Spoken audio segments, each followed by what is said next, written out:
All right, so Hugh Freeze sets to the stage for the Auburn Tigers and talks about Auburn football going into week one as the Auburn Tigers hope to revamp a campaign where just have had three consecutive losing seasons since 2020.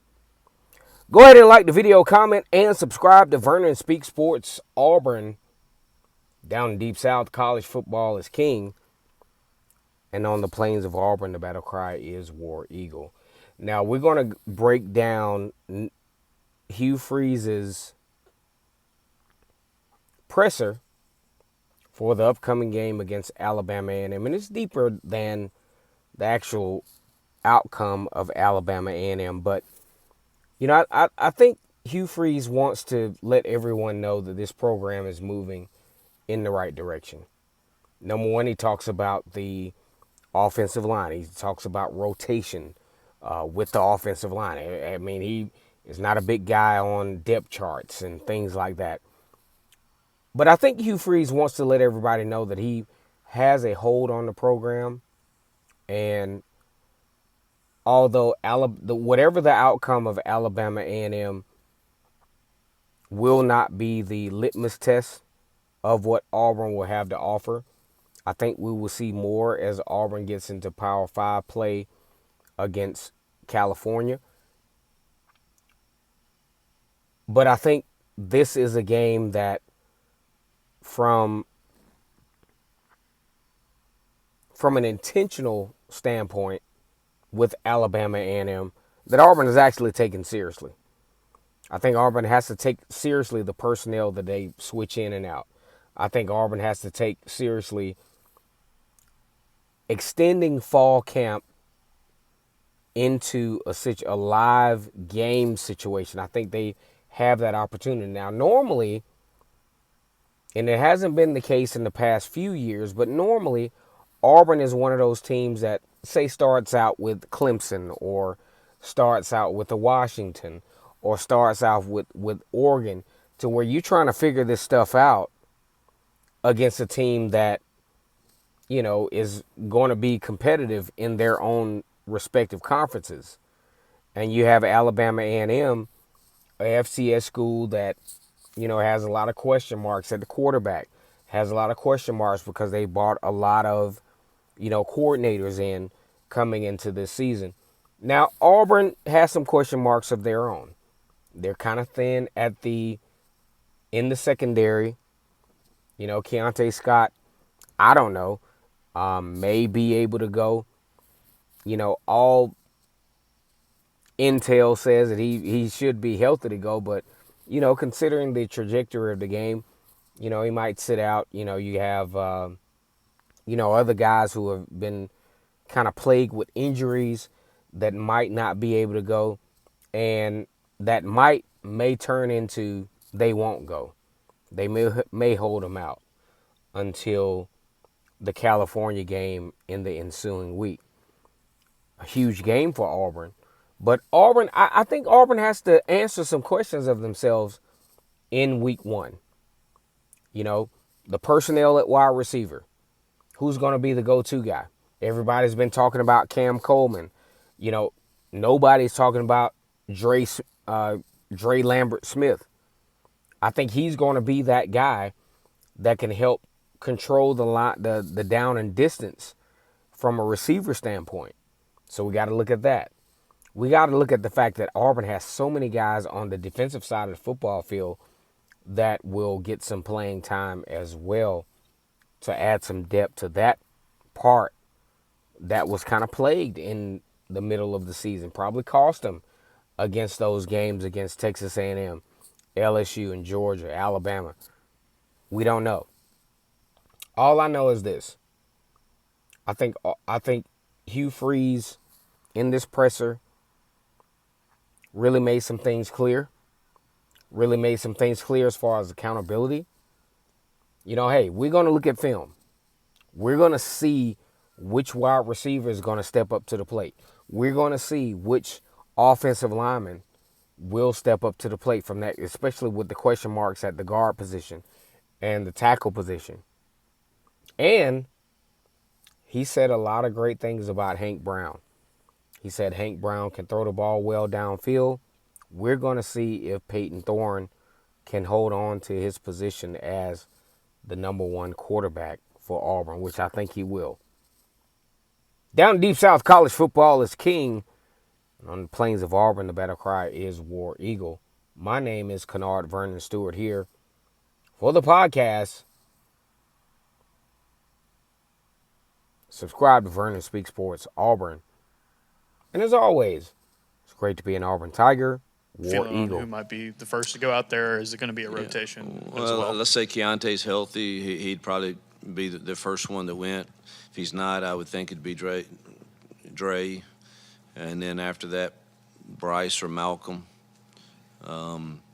If we ever get in a situation where it's one where I just definitely must have the possession of the football and it must be caught, have great confidence in Will Upton also. Any update on the kicker situation? Don't think Alex is much better. He's much better.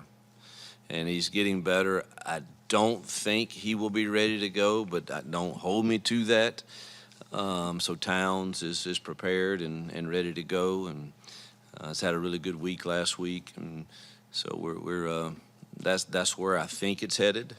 But Alex did kick a little bit last Thursday, but I don't think he will be. I don't think he'll be quite ready this Saturday.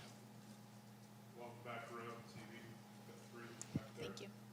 Hey, Coach, as you're getting ready to get year number 2 underway on Saturday, what is the statement you're wanting this team to make? I want us to play with a passion in Jordan Hare that is one that would be consistent all year long, and a confident football team that looks like they love one another and that they love being together at Auburn, and it shows in the way we play and execute. And obviously the coaching in me wants to see us play a smart brand of football, which is taking care of it, the ball, no selfish pre-snap penalties that put you behind the chains, and obviously situational awareness, understanding it's 3rd and 1, and I probably don't need to get booed because you're throwing a fade ball on our RPO system unless you know we're going for it on 4th down. And again, that helmet that this communication deal is kind of helpful, stuff like that, truthfully, because I'm the world's worst at getting to 3rd and 1 and not calling off the RPOs because I expect Peyton or Hank or Holden to know the situation. Now I can feel a little better about those, but really want to see us passionate and execution to be clean without the sloppiness of penalties, taking care of the football on offense, going to get it on defense, and us being a really, really smart situational football team. Hey, Hugh, you mentioned obviously you have no shortage of talent at receiver now this season, but with Sam Jackson coming in with his speed, how do you and the offensive staff plan to utilize him in the RPO game and try to, again, utilize that speed the best you can? Yeah, we're blessed, to have him and, and Robert and Malcolm and Bryce all kind of in that slot position, and all of them have skill sets, and 3 of those 4 will be freely rotating in the game, and we'll sort it out as the season goes. But everybody's a little different, Sam's definitely got some tools that you can use him in some of the, speed sweep game, screen game, and in the pass game. So he's even played some quarterback before. Who knows? You might see him at Wildcat quarterback, and but glad we have him for sure. Coach, some of the words throughout this offseason have been comfortability, confidence going into this year. So far, as you're coming into this game week, what has validated those feelings for you and stands out about this team on the field? And as you open this press conference, not sure who you are just yet, what do you expect to see through this week and Saturday to start answering that question for you? Yeah, I don't you don't know how they're going to perform when it gets real. But as far as the things that we've continuously talked about since January through SEC Media Days to now is the just the chemistry and the culture difference that I feel in year two with the entire building, and that's continued. I've had no second thoughts on that, even as we've gone through the grind of camp, and that third week's always a tough week with school starting. There's no game, and yet still found reason to feel good about, you know, what I'm seeing from the leadership of our team. Look, most people inherently are selfish, all of us, and the great thing about football is nothing great happens by yourself, and I've been around enough teams to know, man, if they really can get it and understand it's a team first deal, and you take yourself off the platform, which is hard because everybody wants their stats and they have voices in their head telling them that, and you can win a game and somebody's upset because their mama or daddy or uncle told them, well, you didn't get your share and we just won a game. Man, we ought to be singing the fight song and rejoicing together that we did it together. And what I sense from this team right now is that, and the only way that ever happens is for it to be empowered by the players to lead that way. I can stand up and say it till I'm blue in the face, but if it becomes uncomfortable for you to be opposed to that culture and that chemistry, if it becomes unpopular in the locker room, then you're on to something. And that's the reason that I am hopeful. Coach, how comfortable are the coaching staff and the players with the new helmet communication? Will it be used a lot this Saturday? The players seem to be handling it pretty easy. It's probably me more than I think I'm talking into it, and I'm not, because I'm not hitting the right button, or, you know, it's I literally have. I mean, I feel like, I don't know. Feel like I'm wearing one of the police belts. You know, there's just stuff everywhere, and you've got to hit the right button. So it's taken me some adjusting for sure. The players is pretty easy. I will say unfortunately, we had a little issue with ours in the stadium Saturday, and I sure hope that's not going to be the case, you know, Saturday night. I mean, they quickly got it fixed, but it was 2 plays. But, you know, I hope that that's not the case and a reoccurring problem that you might have, and they really couldn't tell me what was wrong with it. So, but it's taking some getting used to from the coach's standpoint. I think DJ handles it better than I do because he just uses a walkie-talkie.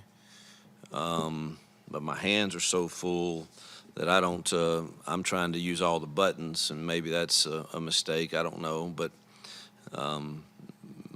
it is